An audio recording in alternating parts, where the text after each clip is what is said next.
We'll now take a look at some additional ways that we can process arrays.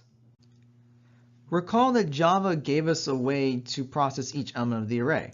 And actually, it's not just Java. I mean, most programming languages give us the index to take a look at each individual element. So here's an example where we're just taking the contents of our list and we're adding them all up. So we have this I, and we can just go from 0 to the 1 unit less than the length. And then we can just look at each element by having this list I variable, or I should say technically an element. Well, recent versions of Java gave us a different way of processing arrays, and this approach does not require the need of any index. Here is the syntax for this new approach. So we still have a for loop, except the difference is what goes inside the parentheses.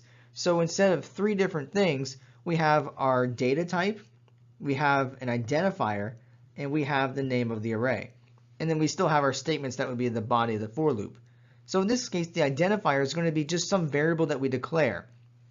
And the type must be the exact same type as the array itself.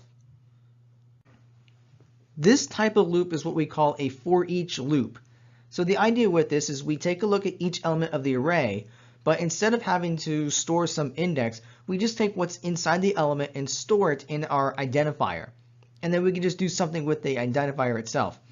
So just to give an example, let's say we want to add all the values of our array again. So we can use a for each loop where we would say double num. So this num is just this additional variable that we declare. And then we have a colon, and then we have our list, which is the name of our array. So then we just say sum equals sum plus num. So this is the same thing as saying go to list 0, store it in num, and then add that to sum. And then if we go to list 1, we take that value and store it in num, and then we add that to sum and so forth. So you can kind of think of this line as just saying, take each element of list, store it in num, and then do something with the body of our loop. That's what we're essentially doing here.